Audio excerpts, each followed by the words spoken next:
uang dengan bunga 10%, dan setelah mendengar hal tersebut maka tersangka EU 24 tahun suami dari SME 22 tahun yang mengakibatkan tersangka EU 24 tahun melakukan penganiayaan terhadap korban SME 22 tahun pada pukul 09.27 dan 09.28 WITA. Korban SME menelpon ayah korban AJ melalui video call, namun tidak diangkat. Pada pukul 09.29 WITA, ayah korban AJ menghubungi korban SME melalui telepon WhatsApp, tetapi tidak dijawab. Pada pukul 09.56 WITA, ayah korban AJ mendapat telepon dari keluarga MF yang berada di Dusun Gilat, Desa Gilat, Kecamatan Macampaca, Kabupaten Manggarai Barat, yang memberitahukan bahwa korban SME sudah meninggal dunia. B.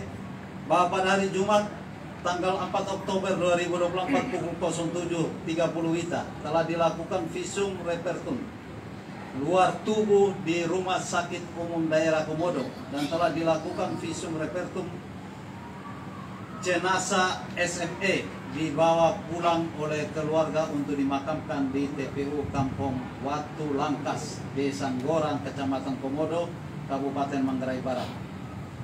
C. Bahwa pada hari Sabtu tanggal 12 Oktober 2024 telah dilakukan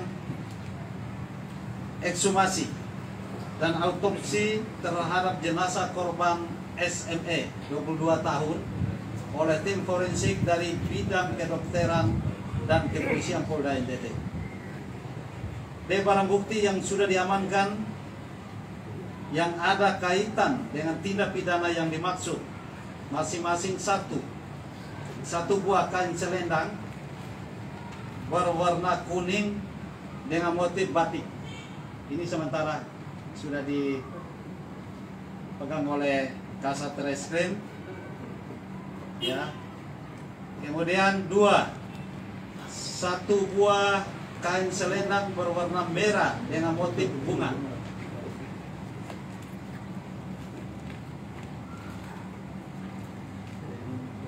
Silakan rekan-rekan media. Yang berikut satu buah baju daster berwarna kuning.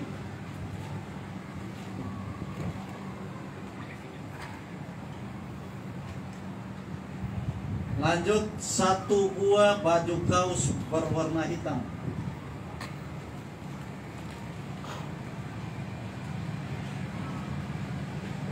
Lanjut, satu buah handphone milik korban SME.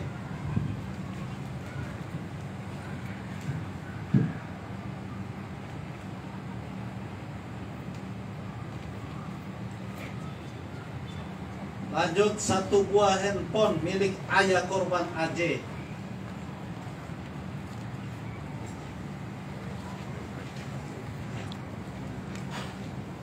Alat bukti, satu keterangan saksi. Telah dilakukan pemeriksaan terhadap 9 orang saksi dan 1 orang tersangka dengan inisial EU 24 tahun. 2 hasil visum et repertum bagian luar tubuh dengan nomor RSUD titik K-5748 Romawi 2024 yang dikeluarkan oleh RSUD Komodo pada tanggal 4 Oktober 2024. 3 hasil visum repertum dari bidang kedokteran dan kepolisian Polda NTT dengan nomor VER B 25 10 Romawi 2024 Dokter Polda NTT tanggal 15 Oktober 2024. F. Dari proses penyidikan diperoleh fakta dan alat diperoleh fakta-fakta dan alat bukti yang cukup, antara lain: 1. Korban SME 22 tahun dan tersangka EU 24 tahun merupakan suami istri namun belum menikah secara sah dan sudah mempunyai seorang anak yang berusia 3 tahun. 2. Sebelum ditemukan meninggal dunia, diketahui korban SME 22 tahun bertengkar dan dianiaya oleh tersangka EU 24 tahun. 3. Korban SME 22 tahun ditemukan meninggal dunia dengan posisi tergantung pada kain di ruang tengah dalam rumah korban. 4. Dari hasil visum et repertum luar tubuh yang dilakukan oleh pihak Rumah Sakit Umum Daerah Komodo tanggal 4 Oktober 2024 ditemukan luka-luka pada beberapa bagian tubuh korban SME 22 tahun, yaitu pada bagian leher, dada, perut, punggung belakang, maksud saya punggung belakang, tangan kiri dan tungkai kiri akibat kekerasan benda tumpul. 5. Dari hasil otopsi jenazah oleh tim forensik bidang kedokteran dan kepolisian Polda NTT tanggal 15 Oktober 2024 disimpulkan bahwa penyebab pasti kematian korban SME karena tertutupnya saluran nafas sehingga mati lemas. Berdasarkan alat bukti berupa keterangan saksi, surat barang bukti dan petunjuk terhadap tersangka EU dikenakan pasal 351 ayat 3 KUHP sub pasal 351 ayat 2 KUHP lebih sub pasal 351 ayat 1 KUHP dengan ancaman pidana penjara paling lama 7 tahun. A. Rencana tindak lanjut. 1. Koordinasi dengan JPO. 2. Melaksanakan rekom. 3. Pemeriksaan tambahan saksi-saksi. Unit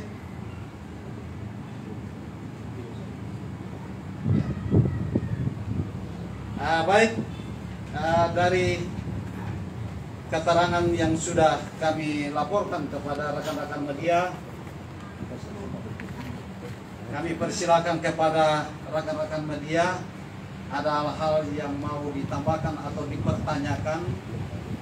Ya, di sini sudah ada Bapak Kasat Reskrim untuk bisa menjawab langsung apa yang dipertanyakan oleh rekan-rekan media. Untuk itu saya memberi kesempatan kepada rekan-rekan media, waktu dan kesempatan kami persilakan. Saya harapkan ini fokus ini menegaskan kesimpulan untuk kematiannya. Dan ini dia ini tetapi kita tersangka. Jadi tidak dia tapi tersangka untuk penganiayaan. Apakah penganiayaan ini dilakukan sengaja atau tersangka penganiayaan seperti apa? Dan kedua, kesenambang juga gitu. Pertanyaan kita tentang ya untuk saluran nafas ini. Ini kan pertanyaan publik, ya. Apa sih yang menyebabkan tertutupnya saluran nafas ini? Yang betul-betul ini hasil otopsi itu bisa membongkar penyebab itu. Itu bisa diberikan untuk saya. Iya, tadi saya sudah sampaikan seperti itu tadi, yang seperti tadi saya sampaikan. Kalau saya sampaikan terbuka semua, ya, jadi begini Pak, terbuka ini kan bukan berarti telanjang, ya. Saya sudah sampaikan tadi seperti itu. Kalau memang mau lebih detail lagi, nanti datang saja di pengadilan, ya. Kita di sini juga harus mengedukasi masyarakat Manggarai Barat supaya tidak terjadi hal-hal seperti itu lagi. Ya, kalau memang merasa kurang jelas, nanti silakan menunggu di persidangan. Itu kita buka semuanya, fakta-fakta yang ada di situ. Apa korelasi antara kan ada saluran pernapasan tercekik, tetapi kemudian ada bukti lain mengatakan bahwa korban itu tergantung. Nah, sementara dua-duanya berpotensi untuk menutup saluran pernapasan. Nah, apa yang menyebabkan korban itu meninggal? Apa karena tergantung atau karena dicekik? Nah, itu kan yang belum korelasi itu tadi belum. Baik, jadi masih sama Pak, seperti yang saya sampaikan tadi. Ya, untuk caranya ya kita tidak bisa terbuka di sini, ya. Tapi kita sesuaikan, kita sampaikan hasil dari otopsi. Ya, otopsi ini kan sudah jelas penyebab kematiannya adalah tertutupnya saluran pernapasan sehingga korban mati lemas. Ya. Kalau misalnya kita buka semua di sini, nanti yang kita takutkan adalah ada orang-orang yang memanfaatkan atau meniru ya apa yang dilakukan tersangka. Ya. Jadi silakan nanti rekan-rekan, saya juga minta dibantu untuk mengedukasi juga terkait pemberitaan ini. Ya. Pak, penegasan ada ini tadi tersangka apa dia? Tersangka penganiayaan yang mengakibatkan meninggal. Jadi kita pakai pasal 351 ayat 3. Ya. Jadi tanda kematian ini kan bukan gantung diri, Pak. Ya, tanda-tanda kematian ini bukan gantung diri. Kalau gantung diri itu ada cirinya sendiri, tapi ketika kemarin kita visum luar, ya itu tanda-tandanya bukan mati gantung diri, tapi mati dulu baru digantung. Oh, mati dulu baru digantung. Ya. Nah, itu maksudnya dari rekayasa ya. Apa rekayasa? Ya, Itu kan bisa umum jadinya. tadi kan tanya sama jadi saya tidak berani juga. Cukup dulu, saya lupa. Berarti bisa disimpulkan bahwa ada keterlibatan suaminya setelah melakukan penganiayaan dengan kondisi digantung. Berarti ada keterlibatan suaminya. Rekayasa lah. Ya. Bisa disimpulkan seperti itu, Pak. Kita masih pendalaman di situ. Ya. Sementara memang dari yang ada di TKP waktu itu kan hanya suaminya saja. Ya, kita nanti masih pendalaman terkait kematian. Terus Pak, kan Bapak bilang dari TKP ada suaminya. Sementara si saudara Teori Sanci kan ada di situ Pak. Dia juga turut membantu di situ. Bahkan dia melapor ke kantor desa itu di mana itu Pak? Itu di berita awal di TKP. Itu paket awal di TKP itu. Ya. Jadi saksi ini kan datang setelah mendengar teriakan korban, teriakan suami, teriakan suami, ya. Jadi suami ini berteriak, kemudian tetangga ini datang untuk membantu menurunkan posisi tergantung, ya. Jadi bukan karena dia ikut, sementara ini bukan karena dia ikut terlibat, ya. Tapi justru dia itu membantu untuk menurunkan dari korban. Ya. Jadi yang sementara ini kita dalami adalah dari suaminya, keterlibatan suaminya. Izin dong, yang pertama mohon penegasannya bahwa pasal yang dikenakan itu pasal penganiayaannya. Karena di rilis yang kami terima itu hanya ditulis angka, tidak ditulis tentang pasal itu berkaitan tentang apa. Yang pertama mohon penegasannya.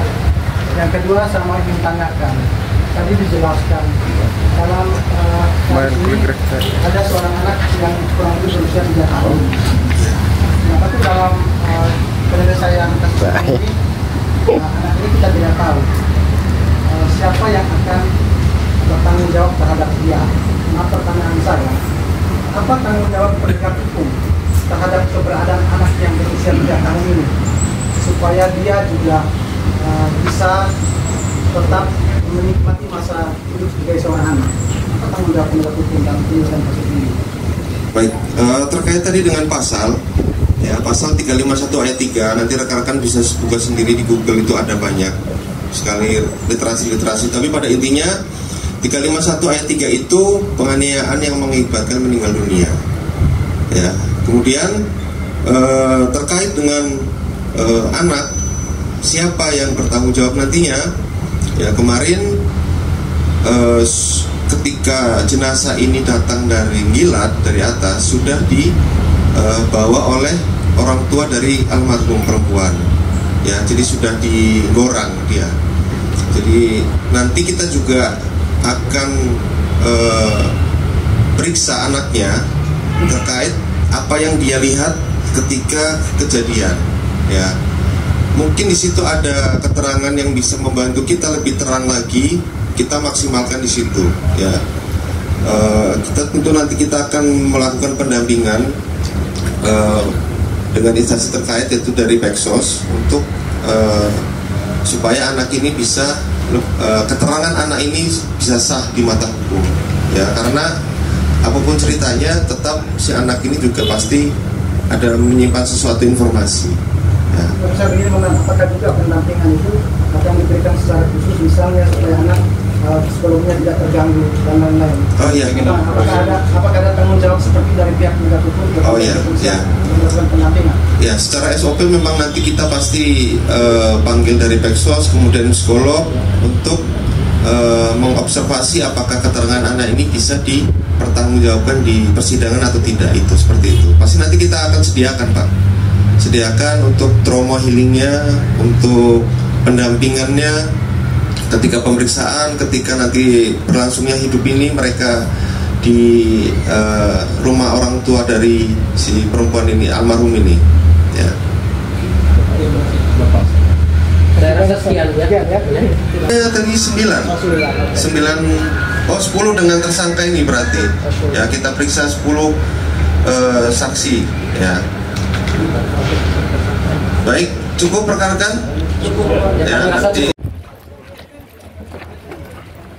Ya, inilah terduga pelaku penganiayaan terhadap Elda di Desa Nggilat, teman-teman Info Labuan Bajo.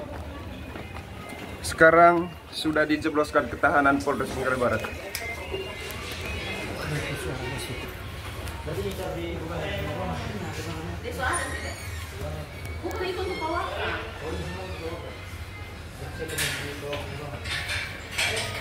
Kalau sudah selesai dari situ langsung ke ibu lah.